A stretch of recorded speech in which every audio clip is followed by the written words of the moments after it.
perspective on that? Because I don't think this was done with the knowledge of the governor, and in a presidential system of government, it is said that the deputy governor, works on what he has been, allocated, or is that the word? Yeah, by the governor.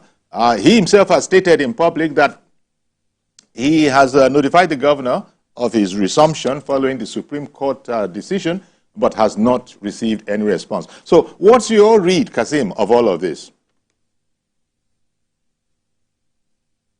Well, thank you very much, Uncle Yori. And I think it is good for us to understand one thing about our democracy. Every democracy is out on the rule of law.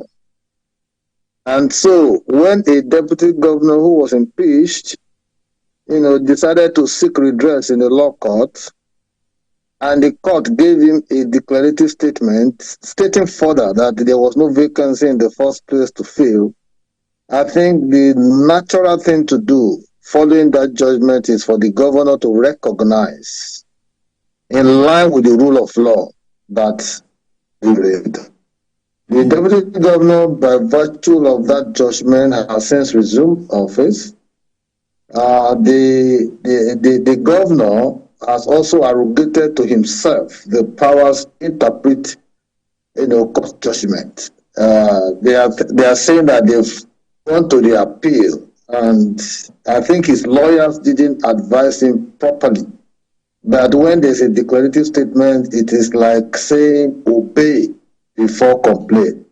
So if you have gone to the Court of Appeal and you have not been able to get a stay of execution, then what obtains ab initio from the Federal High Court subsists in the eyes of the law. So for the governor to be assuming to be the one to interpret that law, or because he does not like the face of deputy governor, does not suffice in this case. Whether he is going to give the deputy governor assignment to carry out is a secondary issue. What must be established is the fact that in the eyes of the law, the ousted deputy governor who has been restated by valid declarative judgment Federal High Court remains deputy governor of the state. Well, and so he has resumed in line with that judgment. Okay. Well, all of this is fine and good in as far as it concerns the principles of law. But what is the effective import of all of this? Because clearly the governor, is not going to be giving him any chores. We already know the governor's frame of mind on this whole matter. So he's going to be putting some of our people, some of our colleagues on a program yesterday, I think that was Journalist Hangout, was saying that, well, the deputy governor would be doing little more than reading papers in his office, just sort of staying out his time, the time left, which I think is by September. That's when this particular administration comes to an end. So what was the, well, you've explained that going by the law, but any practical import to this?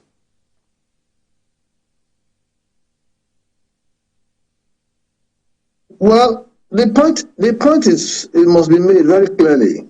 You see, I think it's also good for our leaders who are in positions of authority to know the extent limits of their constitutional powers. And they cannot, no matter how powerful they are, they cannot arrogate to themselves the powers of the Constitution or other extraneous powers gotten from any other place, that will make them look like conquistadors. They must understand they are representing the state by virtue of the mandate gotten from the electorates. And so, if the deputy governor felt he was wrongly removed from office and he decided to seek redress, the understanding will be that the governor, who also put up, legal representation to defend the impeachment, and falling flat in the face of the law by virtue of want of evidence, you should respect that verdict. If you don't respect the verdict, upon which basis are you appealing? Or upon which basis are you seeking stay of execution? The mere fact that you are seeking stay of execution is an indication that you know that judgment did not favor you. So if the judgment is now being implemented and based on the declaration of the judge of the Federal High Court, then as you have to, while you are seeking your legal redress using other higher courts, as they have done now, they've gone on appeal until the verdict of that appeal comes out in the contrary. Philip Shaibu remains the deputy governor of Edo State. Indeed. You see, the point is the Federal High, the Court of Appeal has adjourned the case to September the 24th. And in doing that, there was nothing like stay of execution. Execution intention is being defeated by virtue of the fact that the judge refused to grant that. Then it means that the judgment ab initio must subsist. But so this idea of flexing muscles, Bando Boseki will be former government. They should know that as much as you get into the podium of leadership, it's also what you, as a holder of an office, a public office, to respect that power is transient and that you're also going to exit, whether you like it or not. Okay, indeed. So these ideas of heating up the polity of Edo State in a manner that tends to provoke negative vibes across the country does not augur well for even leadership rendition, democratic dividends for the people. He is being unnecessarily distracted by avoidable issues, avoidable crises that has to do with more of ego showmanship than any altruistic, intention for the good people of Edo State. We are in the news for all the time for the wrongest of reasons, Uncle Yori.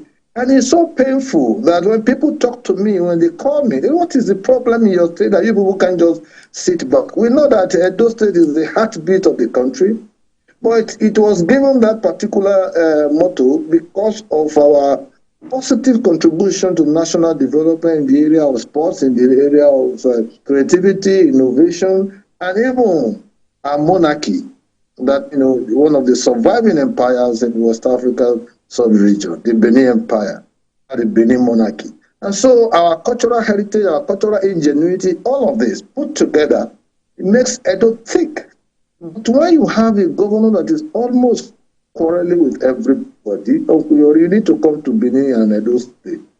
You are quarreling with everybody, you are fighting, even if you are walking on the street, you are panicking because of the kind of gangster that has attended so much of the political life of the people in the state. Okay. You remember the incident recently about on our candidate, APC candidate, and even the Philip Shaibu himself, where a police inspector, Akko, was killed. Now we are waiting for justice to be served on it. And the governor is protecting those who have been invited by police, keeping them in government house. All right, then. He doesn't want them to face the music. Okay, this is the kind of state we are now. Okay, interrupting you for a moment, let's take this clip of Shaibu himself speaking on the matter. In recent weeks, the Federal High Court in Abuja reinstated me as the Deputy Governor of Edo State, acknowledging the illegality of the impeachment. Upon my arrival in Benin, a tragic event occurred as an assassination attempt was made on my life. Thankfully, the bullet missed its mark. Unfortunately, hit an armed policeman assigned to the APC gubernatorial candidate for the upcoming September 21st election in Edo State. In line with the judgment, the office of the Deputy Governor was never vacant. In this regard, all transactions that would have been done in my absence remain illegal, null and void, and of no effect whatsoever. Nevertheless, I want to reassure my dear people of Edo State that I am back in my role as the Deputy Governor of Edo State, ready to perform my duties, fulfill my responsibilities, and deliver on the promises of democracy. Well, there you have it. Pretty dramatic, all things considered, until very recently. Even Chief Kasim Afebua that I'm speaking with wouldn't have had as many supportive words for the gentleman, but a lot has happened in the interim. The political affiliation has changed. He's recently been accepted back into your fold, and so he's one of yours now. Politics can be interesting like that, right, Kasim?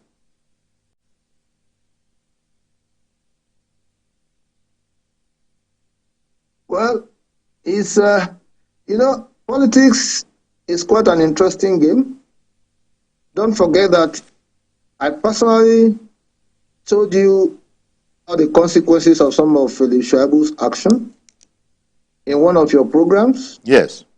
But every Nigerian of adult age who wants to belong to any party cannot be stopped by anyone.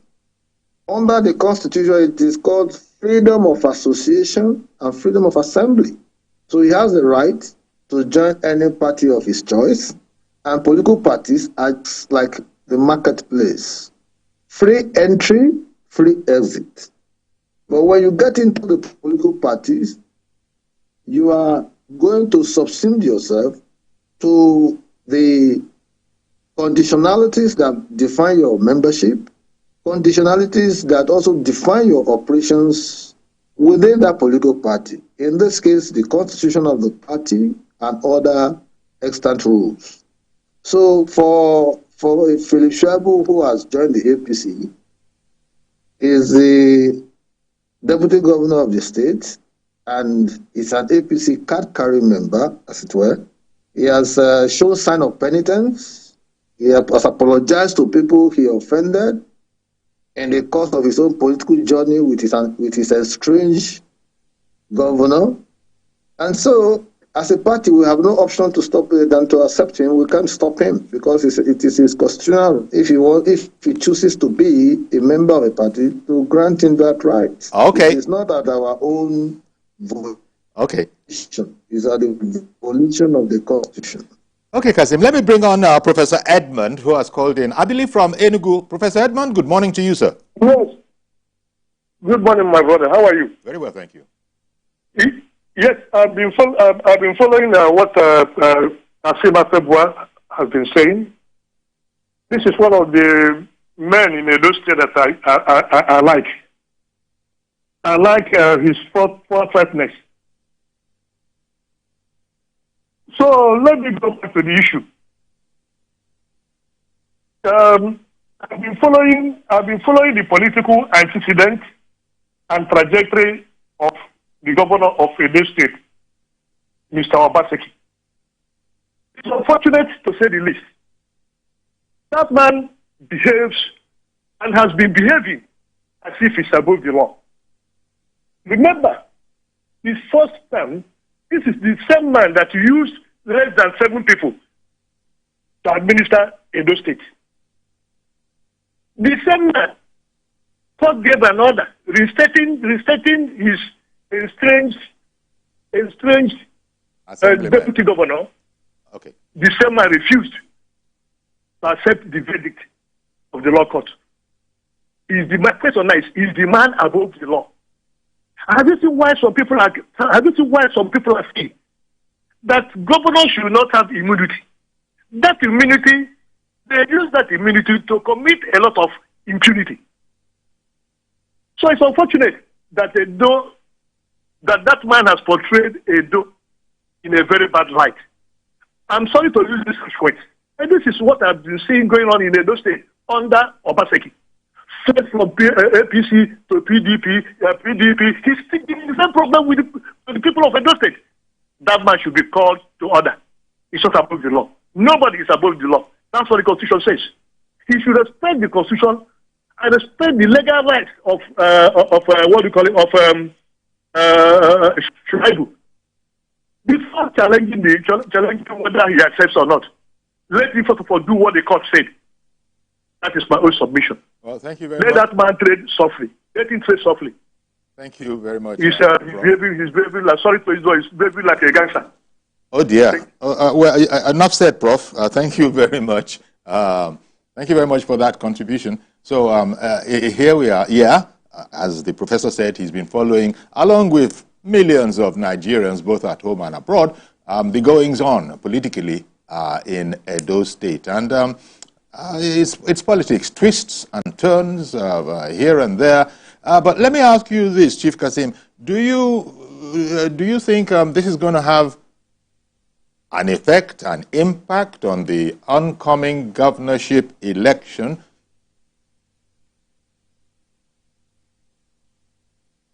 Well, let me thank Prof for his very positive reading of the Edo imbroglio, because if somebody deals, we are speaking from the partisan point of view. But I'm happy that some calling from Enugu is very conversant with the nuances of the political emanations in Edo State, expert to tendencies the governor. And that takes me to the point you raised about whether it will have impact in the forthcoming election. Very much so. You can come to Edo and do your own assessment. Edo people, in majority, are tired of the quarrelsome and combative nature of their governor.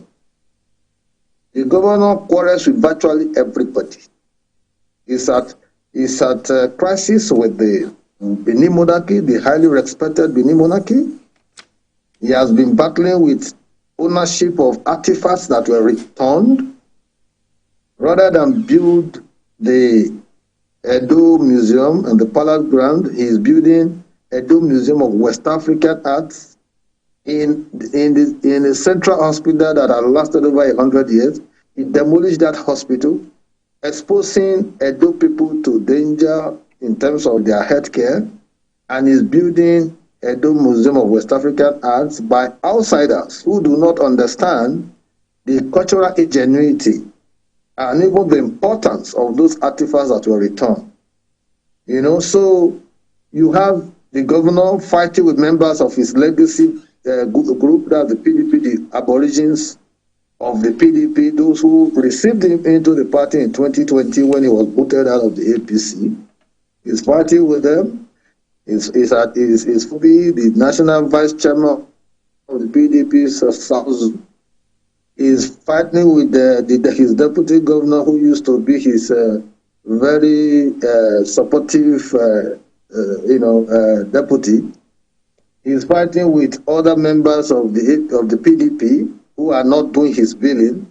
And so when you have a man who's, article of faith is anchored on divide and rule tactics, spreading disharmony and hatred across the homogeneous entity of the narration, then you can imagine what impact that will have on the elections. We are waiting for September 21st to punish the governor and his anointed godson, okay, with our votes, so that there could be a breather, for the sanity and homogeneity of purpose of the average Edo mind. All right, then. We are tired of sorry to interrupt.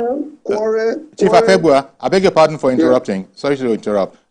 Just to say, first of all, that if people are curious, we are having some challenges, difficulties. Chief Afebua is connected to us via Zoom, and there are some challenges there. But his sound is good because we sort of have put a redundancy factor on it. We're able to get his voice, and the picture might not necessarily match up. That explains why you're seeing me when he is speaking. Please bear with us, and as soon as it improves, of course, you'll be seeing the two in synchronization.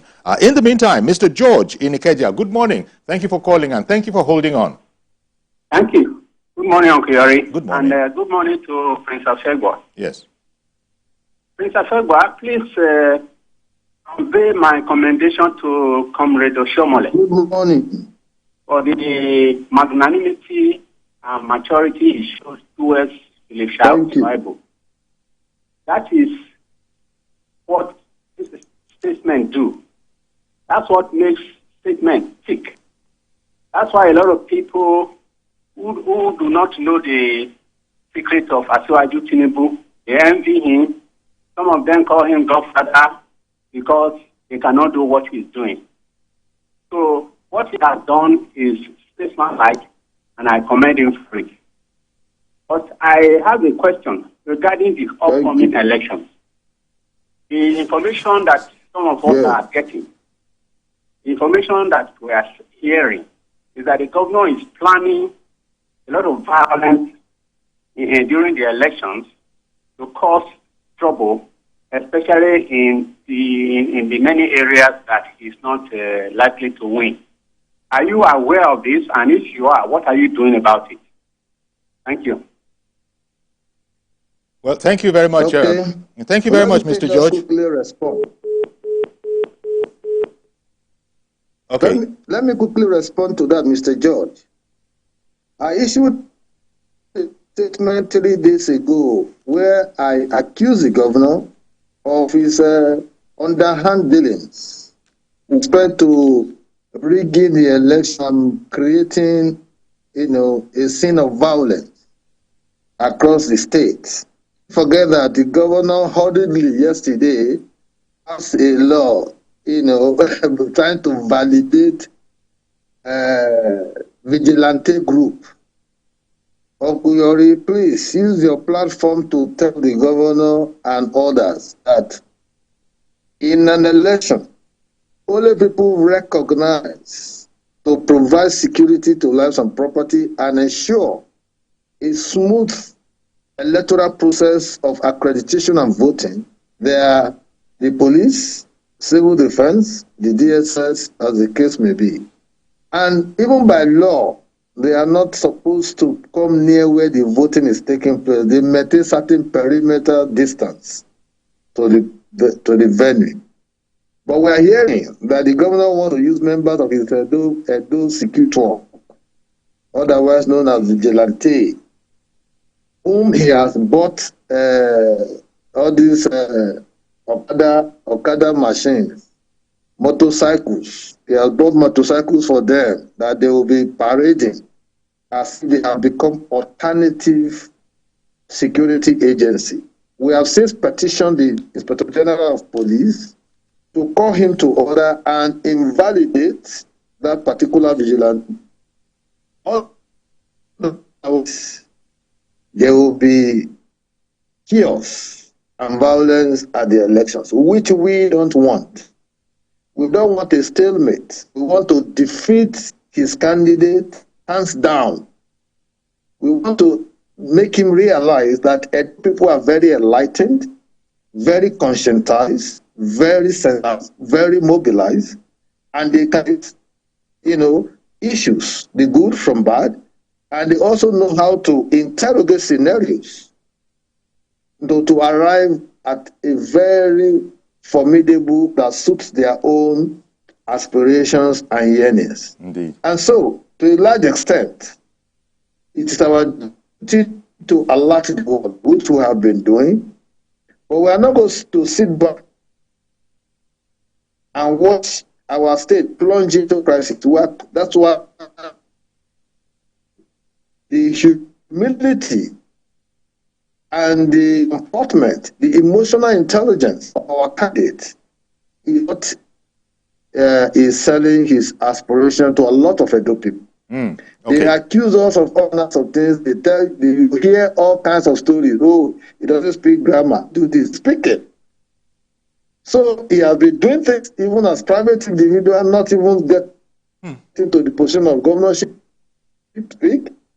Just he was provided 52-seater bus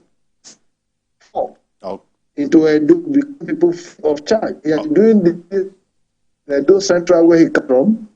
Yes, free of charge transportation to be part of at this period. All right, then. At this stage, let me interrupt again, Prince.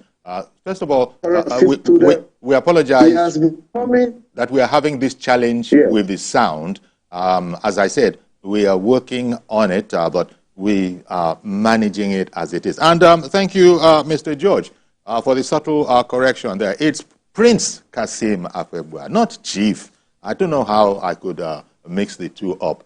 So, apologies, Prince. But in the meantime, Prince, I tell you what, I'm going to come back to you, but I've got to nip off quickly on a short break. We'll be right back, and I'll come straight back to you, Prince Kasim Afebua.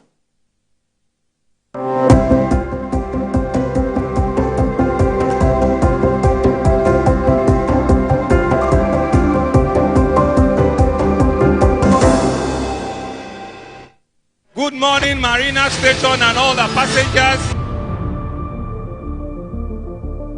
Efficient, it's comfortable. This development will go a long way in reducing congestion and emission. The trains are a long-term solution to Lagos traffic challenges. This is where we take the final, decisions on policies, programs of government. I will have to ensure that, the narration of Lagos as a PLC is taken very, very seriously. This is a major pedestrian bridge linking Oyingo here to Apapa Road over there. With this overpass, we are providing what we call permanent solutions.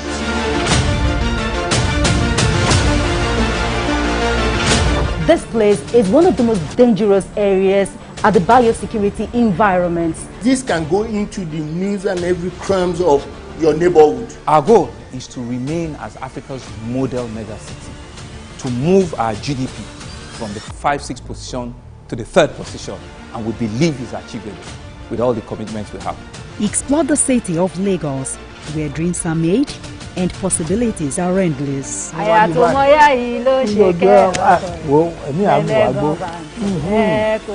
Amadedoja Salamadini. I live in Lagos, inside Lagos.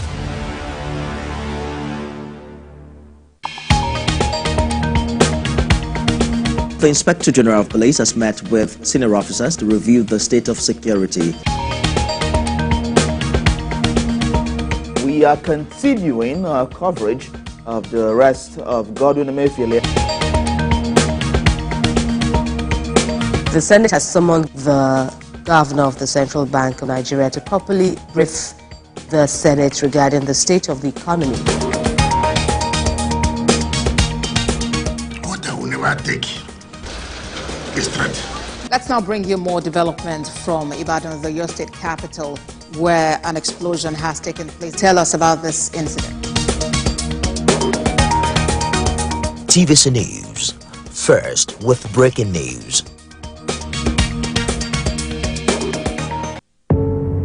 Doubt and fear doesn't occur at the canvas, it shows in the canvas. It shows the conation of raw earthen material slabbed, stroked and molded at a pace provided by the doubt and fear. Every move way in the struggle of one to the other, merging the past to the present, brushstrokes of colors seen but not known. For when the wailing stops, the peace.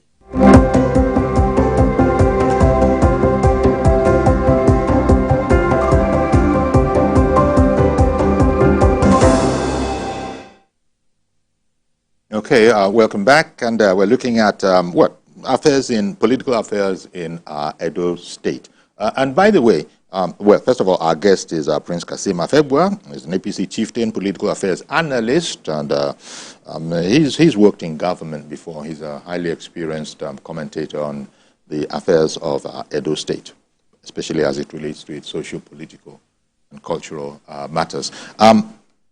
So thank you very much for staying with us, Prince Kasim Afebua. And we have Chidi in Kafanchan, who stayed on the line, for which we thank you very much. Please go ahead now, Chidi in Kafanchan. Good morning, Uncle Yori. Good morning, sir. Thank you for calling in. Good morning to Prince Kasim Afebua for his straight talk to the issue at stake in Edo State. I also wish to congratulate the now Deputy Governor of Edo State, who has been lucky to reclaim his mandate from the court. I want to believe that what he has said should not upset anyone, because he is there to display and to do what is lawful on his part in accordance with the 1999 Constitution as amended. And their regime has few weeks, so to speak, or a month to live. Therefore, he has achieved the fact that even after the lifespan of their regime, he will still be recognized as a one-time deputy governor under Mr. Godwin Obaseki, who is now his estranged friend. But I want to believe that in all of this that is happening, the PDP is losing out the possibility of reclaiming Edo State. And it is simply going to be on the side of the APC to get Edo State back. But willy-nilly, my candid advice is for all the people there to do the needful to ensure peace, prosperity, good governance, and a host of other good things that can be achievable under a democratic rule. Thank you very much. Thank you, Prince Kazim, and God bless Nigeria. Thank you very much for that call. And I said, once again, thank you for staying on. That was a marathon stay. You stayed right through the break, right up until now. Prince Kazim, in relation to what he was speaking about, political heavyweights of APC from Edo South gathered yesterday. Edo South Senatorial District gathered yesterday to strategize, I would imagine, or it is, to strategize on how to, democratically oust the PDP from power in Edo State. And by the way, I didn't say it before, but I think you should be able to take it for granted by now, talking to our viewers now. We warmly invite anybody, any supporter of the other side. In this case, it might well be Governor Obaseki or his spokespeople. We warmly invite them to call in as well if they feel that they have anything to say. I just thought I'd slip that in. So I wanted to go back, Prince Kazim, to that matter of... was it some sort of a coincidence that the Edo South Senatorial District bigwigs in the APC gathered yesterday? Or was it recently? Not yesterday. Was it? I think it was yesterday. Prince, I hope we're still in communication. Can you hear us? It was not a coincidence. We organized a meeting because today is the territorial rally of APC for Edo South. Yesterday was a precursor to the rally that is being held today. With you on this program, I'm headed straight to the venue of the rally. And the reason for the meeting of yesterday is for us to rub minds to organizing a heat-free rally and also finding working out the modalities and the logistics of it. That those who will be attending from the 7 local governments of Edo South will come, without any hitch, any let or hindrance. And so we are organizing today. Tomorrow we're going to Edo Central, holding at Uromi. The next tomorrow we'll be going to Auchi for Edo North. And before we commence from local government to local government, ward to ward, and all of that. September 21st is just by the corner. So we don't have the luxury of we need to quickly use this opportunity and platforms to inform Edo people. The need for them to vote for APC, the need for them to also understand where we are coming from and why it's incumbent upon them to vote out this government. Because the present government in Edo State has been very acquisitive, has been very wasteful, and hasn't really, delivered on electoral promises. I'll give you a typical example. As we speak now, Yori, Edo State is number 3rd in the hierarchy of states in indebtedness across the country. We are owing 570 billion from 43 billion that the governor inherited at a time that we are getting improved allocation from federal government, particularly under the new President Bola Ahmed Tinubu. Since June last year till June this year, Edo has received 184 billion from federal allocation, has received 22.3 billion from 13% derivation fund, and has also received 17 billion from palliative support and security support that the federal government is giving to states. And if you reconcile that with the 4 billion internally generated revenue that we're getting in the state, multiplied by 12, that's 48 billion, you'll be getting about 271 billion in 1 year. Uncle Yori, come to Edo and tell me where even 15 or 20 billion has been spent in the last 1 year. There's too much of waste. There's too much of there's in all manners of figures without corresponding impact in terms of practical terms. Even rice that were distributed by federal government 20 trucks, the state government went and hid them in PDP chieftain's home. During the end protest, what happened? The bubble got busted. So there are quite a number of issues. Even as at yesterday, I was told from the Ministry of Agri, Federal Ministry of Agri, that 8 trucks of fertilizer were delivered to Edo and every other state in the Federation. About 300,000, fertilizer to 8 farmers. But when we had a meeting with the Farmers Association of Edo State Branch on Sunday, they told us categorically that they've not seen the color of one bag of fertilizer.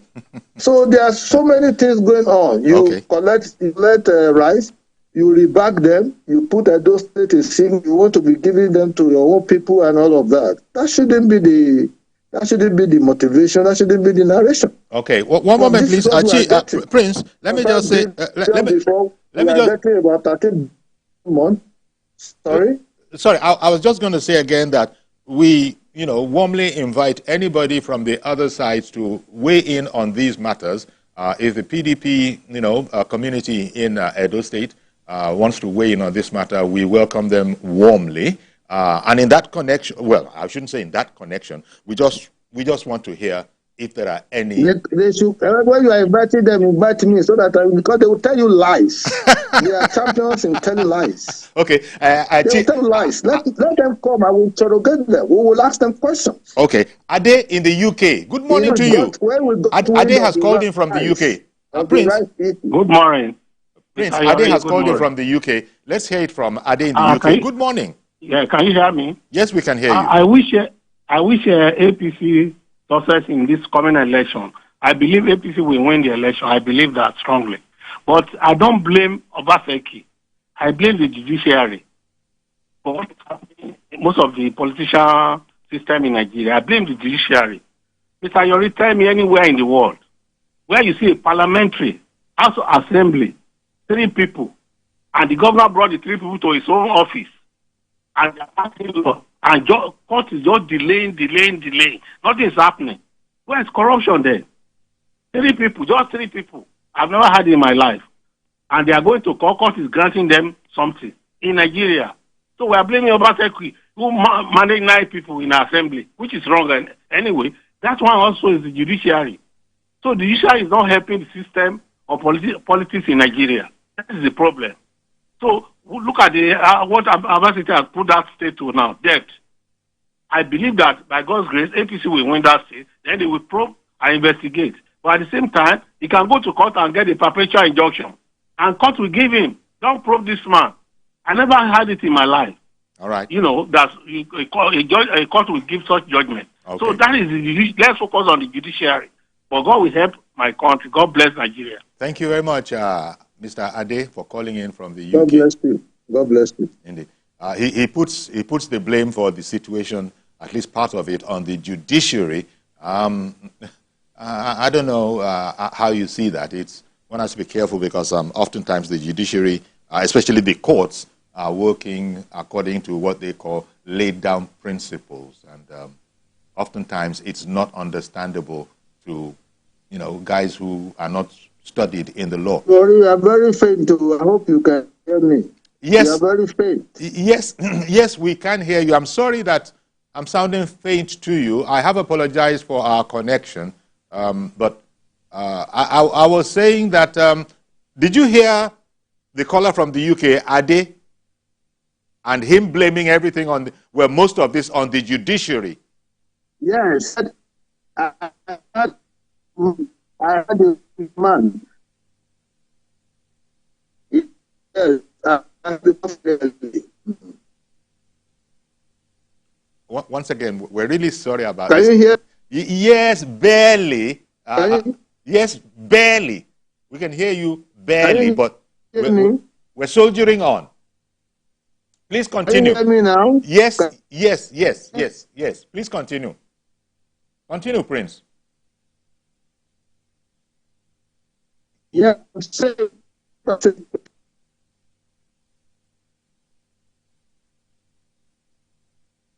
Again, there will be days like this. We apologize once more. As you can see, we are connected via Zoom, and we usually have I think it is this particular connection. Let's see Elder David in Alimosho. Good morning to you, Elder. Good morning, sir, Yori. Thank you very much, sir. Yes.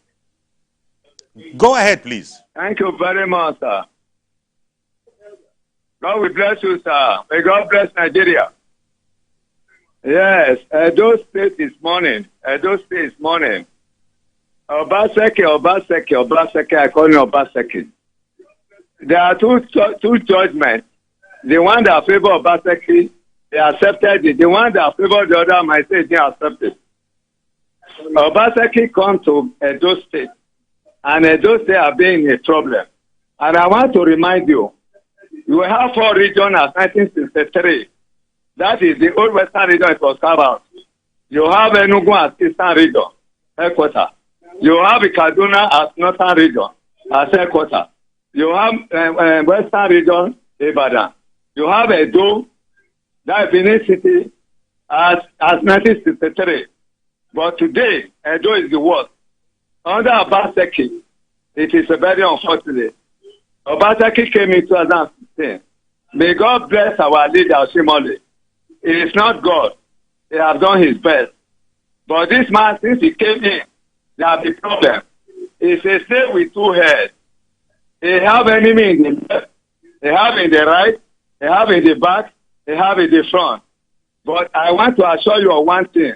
God never sleeps. In this election, for Obaseki is not destroyed, is not defeated. I, David, will not contribute on this platform again. God has given his own judgment. And may God bless whatever Afegwa is telling you now. And may God bless him. May God bless Oshimole. May God bless the good system of Edo State. May God bless the Oba of Benin. All these are people this man have offended. And by the grace of God, by 24th of September, this man will be rooted out. Every Edo State member, I don't want to see him. I will see how he's going to win the election. He's just deceiving himself. Then Shaibu has repented, and one of those who was against him. Now he has repented. We are forgiving him. Oshimole should forgive him. Afegwa should forgive him. Even Edo State should forgive him. And the man that we are after now is Obaseki. And may God forgive Obaseki. And by this time next year, by grace of God, God will do his own job. All right, then, Elder David. Elder David, thank you very much. I think we get it. We get that you are in full support of the APC in Edo State. Well, I did invite the PDP to weigh in on the matter and contribute, but they haven't been able to. And unfortunately, I think we're going to have to wrap it up here because I could see that Prince Afegwa has a challenge in hearing us clearly. It's not as clear as, I think it's a bandwidth matter, but whatever it is, I'm going to thank you very much, Prince Afegwa, for coming on and soldiering on in spite of the difficulties, even though you can hardly hear us. So I think we're just going to sort of put a lid on it here, if that's all right with you, Prince Afegwa. You did say you are nipping off to the to the meetings that have been scheduled. The meeting yesterday of the Edo South Senatorial District was not a coincidence, you were telling us. And so, as we can see that you have a challenge in hearing what we're saying, we're going to leave it there. Thank you very much for what you did contribute. It's been quite enlightening. So our guest has been Kasim Afegbua, chieftain, APC chieftain, and political affairs analyst. We're going to have to leave it here because, as you can see, those challenges are excruciating. Thank you very much once again, Prince Kasim Afegbua, for joining us on the program. And thanks to all those who called in. Maybe the PDP will reach out to us if they didn't want to call on this particular program, because we do often want to hear a balanced view of the matter. Probably that's not the way they see it. Well, we'd like to hear whatever is the way that they see it, so they can always get in touch with us. They know how, and then we'll see how that goes. So that's our program today. Do please join us tomorrow for a fresh edition. I am Yori Folarin.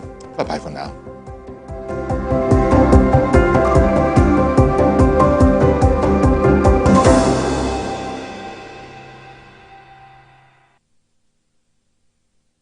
Lagos, get ready to laugh like never before. It's Ajebo Unleashed 11.0, out of control.